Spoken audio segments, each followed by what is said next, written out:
এই সিদ্ধান্তে উপনীত হয়েছি যে আমাদের উপর, আমাদের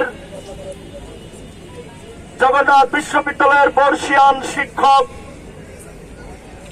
আমাদের বোনেদের উপর এবং আমাদের ভাইদের উপর, জগন্নাথ বিশ্ববিদ্যালয়ের সাংবাদিকদের উপর হামলার কারণে আমাদের তীব্র মনোবেদনা সৃষ্টি হয়েছে, আমাদের হৃদয়ে রক্তক্ষরণ হয়েছে। সেই লক্ষ্যে এই হামলার দিবসকে 14 মে এই বুধবারকে আমরা কালো দিবস হিসেবে ঘোষণা করছি, জগন্নাথ বিশ্ববিদ্যালয়ের কালো দিবস হিসেবে ঘোষণা করছি।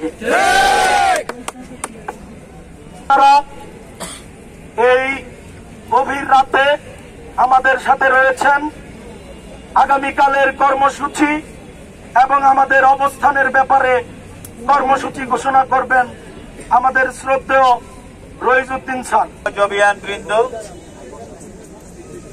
বিভিন্ন কর্ণপ্রহরে আমাদের আওয়াজ পৌঁছায়, তো বাধ্য হয়েই ওনারা যেহেতু আমাদের কথা শুনছেন না বা শোনার প্রয়োজনীয়তা অনুভব করছেন না, আপনারাই আমাদের সম্ভব, হয় দাবি আদায় হবে নতুবা আমরা এখান থেকে আমাদের স্থান ত্যাগ করব না, আমাদের মৃত্যু হবে। এই তো হলো, এখনো সরকারের পক্ষ থেকে আমরা কোনো গ্রিন সিগন্যাল পাইনি। আমরা দাবি আদায় করতে এসেছি, দাবি মেনে নেওয়া হবে সরকারের পক্ষ থেকে।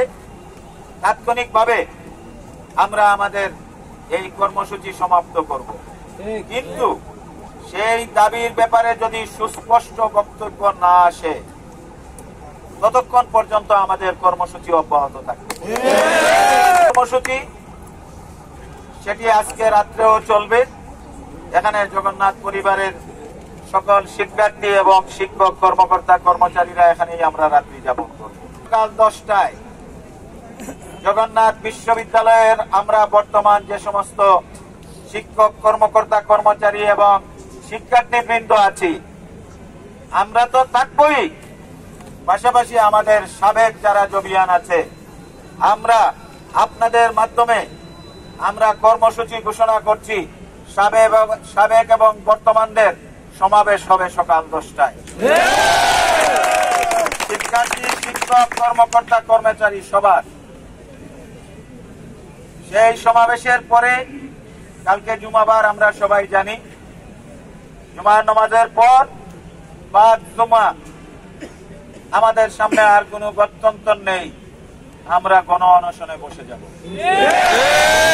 পালিত হবে গণ অনশন এবং অবস্থান কর্মসূচি। আপাতত এই কর্মসূচিগুলো আমরা আমাদের পক্ষ থেকে ঘোষণা করছি।